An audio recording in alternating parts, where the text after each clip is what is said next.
Established Rich coming right back at you. Sometimes life gives you a moment that feels like a healing. And then right behind that healing comes a pain you never expected. Fantasia stood on that stage in Texas and thought she was stepping into another chapter of love. Her husband, Kendall Taylor, stood in front of her and did something that touched everybody that was watching.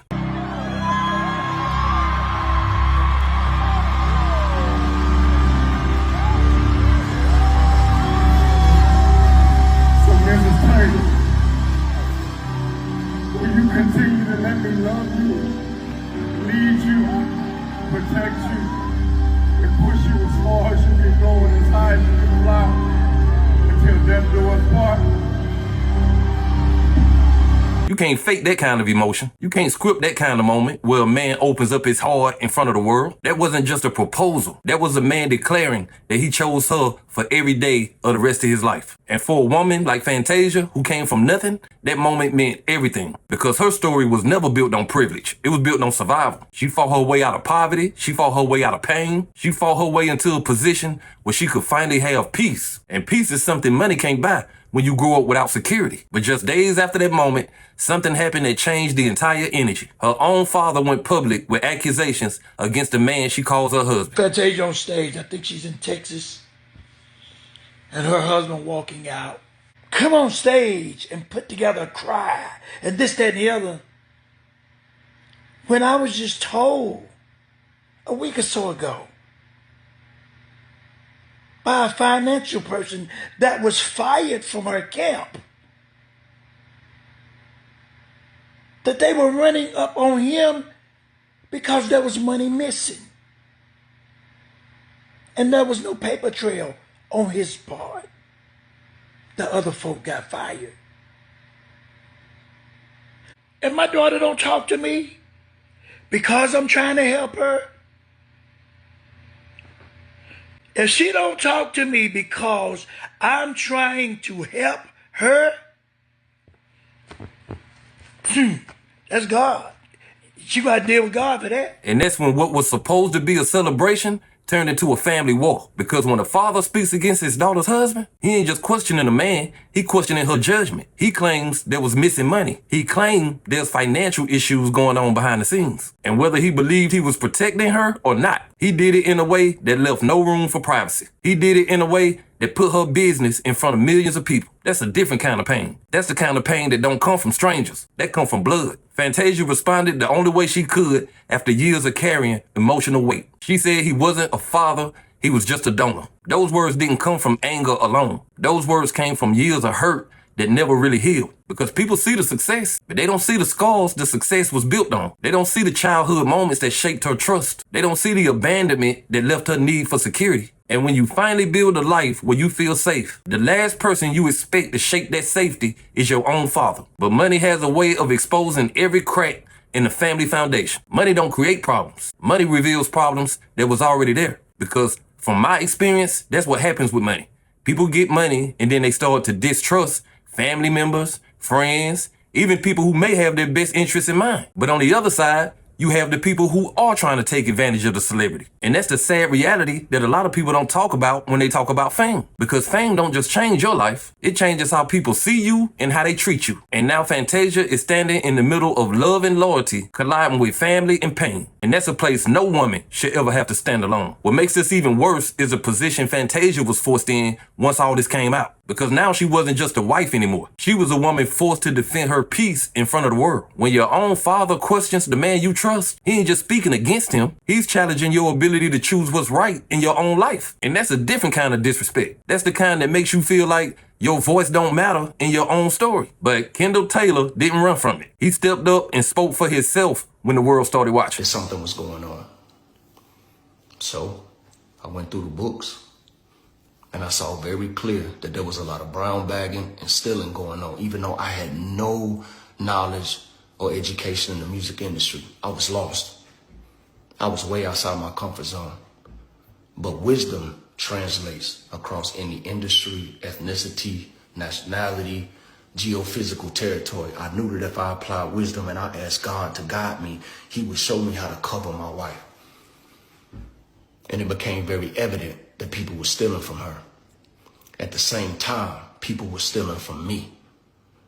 And with tears in our eyes and crying, we made the courageous decision to step out there because we can be broke by ourselves.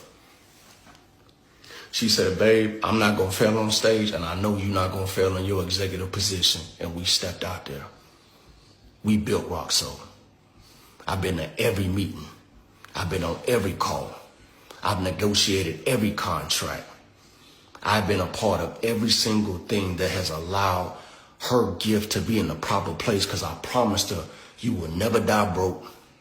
You will never die strung out on drugs, and you will not die alone like a lot of the greats out there, because I'm your man. Newsflash, and I'm going to do this respectfully. You remember the last time we gave you $3,500? Since you want to call my name, homie. She didn't want to give it to you. I compelled her to give it to you. And what you see in that moment is a man who understands what's at stake. You see a man who knows his character is being put on trial without ever stepping into a courtroom. He said he asked for a prenup himself. He said he wanted everybody to know he was not there for her money. That ain't the move of a man trying to steal something. That's the move of a man trying to protect his woman from doubt. Because when you love somebody for real, you don't just protect them from strangers. You protect them from confusion, from fear, and from the possibility of being misunderstood. And whether people believe him or not, one thing is clear. This situation was never supposed to be public. This was family business. This was supposed to be handled with care, with privacy, and with love. But when money comes in the room, love is usually the first thing to leave. Because money don't just create opportunity.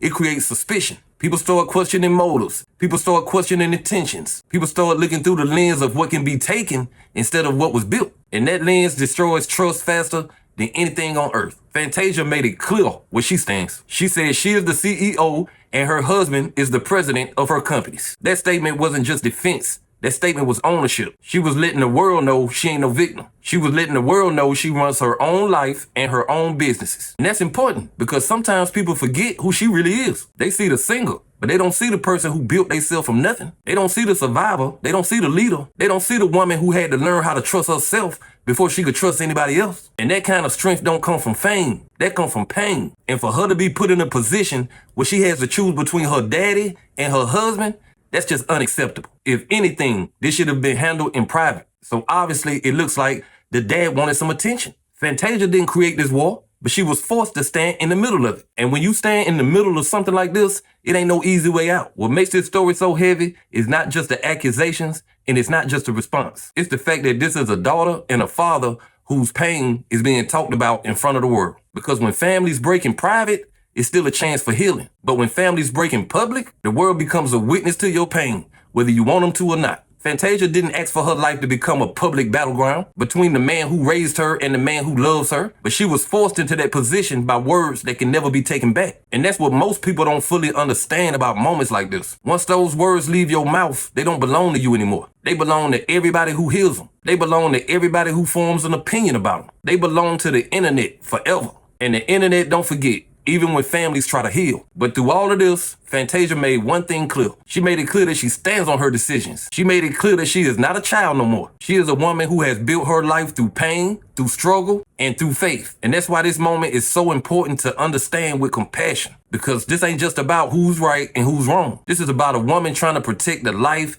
and the love she fought so hard to build. This is about a woman who refuses to let her past destroy her present. Her father may believe he was trying to protect her, but the way it was done created a wound that didn't have to exist. Because protection don't always require exposure. And love don't always require public confrontation. Sometimes love requires silence. And sometimes love requires you to let the person you raise live their own life. Even if you don't agree with every decision they make. We don't know what type of relationship Fantasia and her father have. We don't know if she's moved on with her life. We don't know if they have a close or a distant relationship. And whether people agree with her decision or not, one thing can't be denied. She has the right to live her life without being publicly torn apart by the people who are supposed to love her. This story ain't about winning or losing. This story is about pain and love and the consequences of both of them existing at the same time. And maybe one day healing will find its way back into this family. But hey, that's just my opinion. What's yours?